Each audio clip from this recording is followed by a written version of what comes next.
Fala aí galera, beleza? Como é que vocês estão? Espero que todos estejam bem, que seus neurônios estejam totalmente preparados para a aula de hoje, que será sobre empuxo e o princípio de Arquimedes. E que tudo isso vai se basear no vídeo anterior, então espero que você já tenha visto o vídeo anterior ou que tenha estudado um pouco sobre o assunto, para que você não fique perdido justamente nos conceitos. Seria interessante que você visse o vídeo anterior, que a gente fala sobre o princípio de Pascal, que é justamente a pressão, que vai ser totalmente importante para esse vídeo, que vai ser justamente o que é o empuxo. A gente vai fazer diversas perguntas. Uma delas é: por que a gente, ao colocar, vamos supor, uma pequena fruta, uma fruta sobre uma certa quantidade de água, e por que ela boia? Será que é somente por causa da diferença de densidade, por ela ser menos densa do que a água? Ou será que tem outro fator ali diferente que está exercendo sobre esse pequeno corpo? A gente vai entender isso agora. Vem cá. A gente tem que entender que existe uma grandeza chamada empuxo. E essa grandeza ela é responsável justamente pelo peso aparente dos objetos. A gente sabe que quando um objeto está dentro de uma água, dentro de um recipiente, ele vai ter uma aparente redução do peso. E como quando estamos, por exemplo, em uma piscina, em um mar, em uma lagoa, em qualquer local em que a gente tente elevar um objeto, a gente vai perceber que o peso dele vai ser reduzido. Vai haver uma redução nessa força. E isso é justamente por conta do empuxo, que ele está justamente virado para cima em sentido contrário ao peso. E justamente a gente analisando a partir da equação força resultante é igual a massa vezes a aceleração, a gente já vai comprovar justamente por que existe essa diferença de peso. Porque justamente estando em sentidos contrários, a gente vai subtrair essas forças, ou seja, vai haver uma diminuição na força resultante total. Beleza, mas o que é o empuxo? De onde que ele vem? Como surgiu? Ele é o resultado justamente da pressão da água sobre os objetos submersos. Ou seja, e quando a gente deixa um objeto sobre a água, vai haver um aumento justamente no volume dessa água. Um volume aparente vai aumentar. Veja, por exemplo, quando eu coloquei, vamos supor, uma pequena fruta aqui dentro desse recipiente com água. O volume vai ser elevado, vai subir um pouco. Vamos supor que o volume fique aqui. E esse volume de água deslocada vai ser justamente igual ao volume do corpo submerso.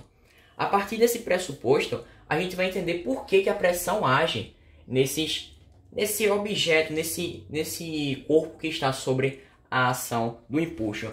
Justamente por conta de que, ao a gente deslocar o volume da água, esse fluido ele vai tender a voltar para o seu espaço onde ele estava, o seu espaço natural.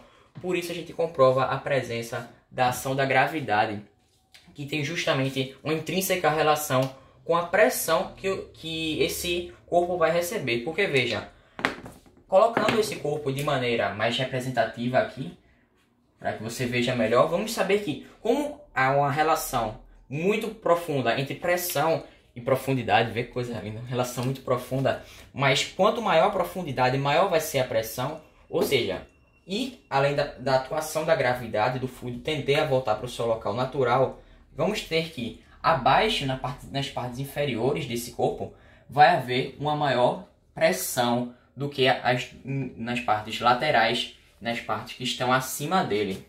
Isso foi tudo pensado a partir de um matemático, um cientista, na verdade, que é chamado Arquimedes, que teve grandes contribuições para matemática, engenharia, química e física. E olha o pensamento dele.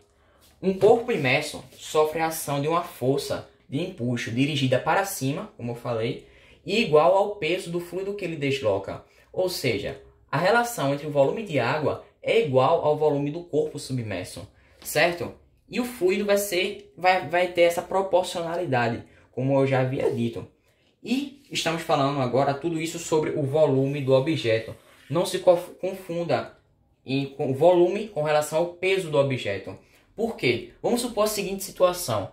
Estamos aqui em um pequeno lagozinho e vamos colocar um material, como uma placa de ferro. Uma placa de ferro de 2 kg ou 20 newtons, se a gente aplicar a aceleração da gravidade sendo 10 metros por segundo ao quadrado. O que vai acontecer com essa placa? Essa placa vai ter um volume pequeno. Esse volume pequeno vai resultar em quê? Em uma maior densidade. Logo, ele vai afundar. Por quê? A resultante vai ser o peso para baixo, empuxo para cima. Logo, como ele vai deslocar uma pequena quantidade de água, a força do empuxo vai ser muito pequena com relação ao peso. Ou seja, ele vai afundar totalmente. Mas e agora, utilizando esse mesmo material, uma placa de ferro, para fazer outro objeto que flutue sobre a água, a gente vai formar, vamos perceber que vai haver uma equivalência entre peso e empuxo. Ou seja, isso mostra que não tem nada a ver peso do objeto, a gente tem que utilizar volume, não o peso. A gente não pode se confundir com isso, senão os conceitos vão estar errados, beleza? E a partir de toda essa explicação, a gente chega à equação do empuxo.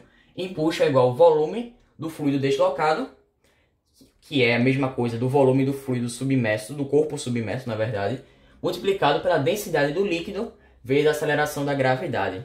E a gente sabe que quanto mais denso o líquido, mais pressão vai ser exercida sobre aquele corpo, né? E é isso, galera. Eu agradeço pela sua participação, pela sua paciência em ter assistido, pela sua busca de conhecimento. E eu espero que possa ter lhe ajudado em alguma coisa. Fiquem com Deus. Valeu, falou.